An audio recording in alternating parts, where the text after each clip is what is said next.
नमस्कार साथियों, स्वागत है आपका मेरे YouTube channel electric guide and tips पर। दोस्तों, आज के इस वीडियो का टॉपिक है NONC क्या होता है और ये कैसे काम करता है।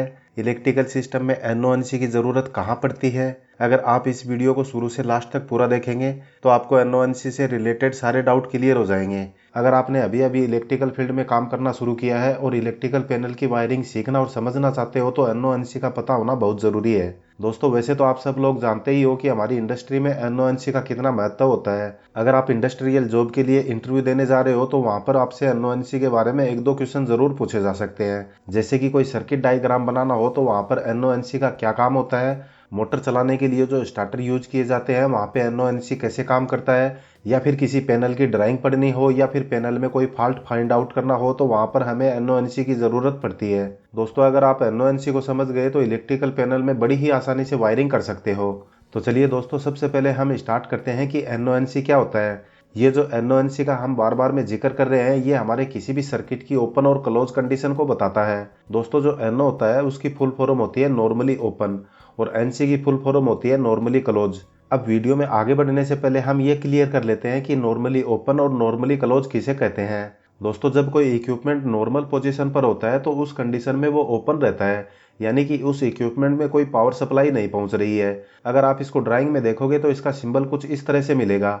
जैसे कि एक इक्विपमेंट है, उसके पावर सप्लाई के जो न्यूट्रल और फेस के दो टर्मिनल है वो तो वायर के थ्रू कनेक्ट किए हुए हैं, लेकिन किसी डिवाइस के थ्रू फेस सप्लाई को बीच में रोक के रखा गया है, यानी कि हमारे इक्विपमेंट को फेस नहीं मिल रहा है। तो इसका मतलब है ये NO कॉन्टेक्ट है और ये डिवाइस मैन्युअली भी ऑपरेट हो सकती है और ऑटोमेटिक भी हो सकती है, जैसे कि on off switch, MCB, contactor, relay या किसी भी प्रकार की इलेक्ट्रॉनिक डिवाइस भी हो सकती है जो अपने अंदर से पावर सप्लाई को आगे जाने से रोक के रखती है। इन डिवाइस में जो टर्मिनल होते हैं वो एक स्ट्रिप के थ्रू कॉन्टेक्ट जोड़ने और हटाने का काम करते हैं। यहाँ पर आप देख सकते हो दो टर्मिनल के बीच एक पत्ती लगी हुई है, लेकिन अभी भी कॉन्टेक्ट हटे हुए हैं। दोस्तों, NO कॉन्टेक्ट के सिंबल भी आपको कई तरह के देखने को मिलेंगे।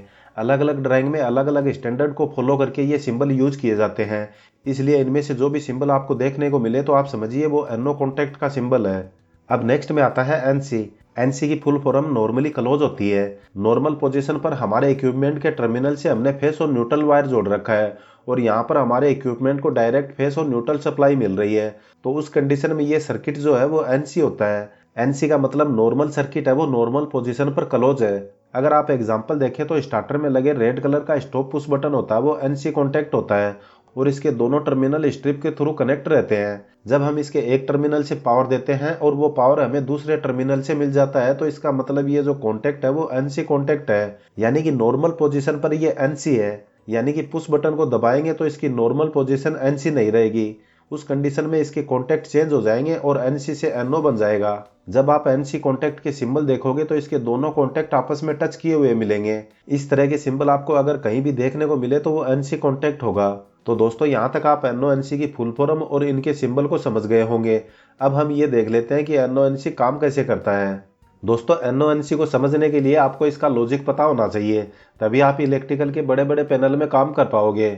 तो उदाहरण के लिए मान लीजिए हमारे पास एक बल्ब है और हमें इसे स्विच के थ्रू ऑन ऑफ करना है।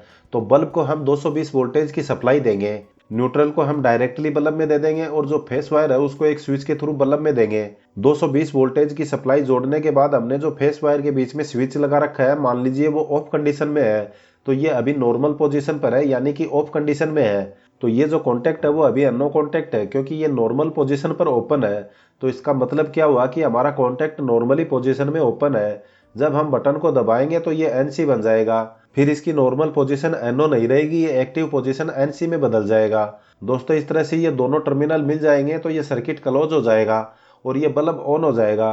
तो ये एक सिंपल सा एग्जांपल था कि हमें एक छोटे से सर्किट के अंदर भी NONC की जरूरत पड़ती है, यानी कि इलेक्ट्रिकल के किसी भी सर्किट के अंदर NONC का यूज होता है। अब हम एक डायरेक्ट ऑनलाइन स्टार्टर का सिंपल डायग्राम बनाएंगे, उसके अंदर भी आपको पता लगना चाहिए कि कितने NO और कितने NC बनते हैं। फिर आपको NONC की इंपॉर्टेंस का पता लगेगा कि इलेक्ट्रिकल फील्ड में जॉब करने के लिए NONC को समझना और सीखना कितना जरूरी होता है। मान लीजिए हमें कोई ड्राइंग बनानी है या फिर पैनल के अंदर वायरिंग करनी है तो उसका हमें एक सर्किट डायग्राम बनाना पड़ेगा।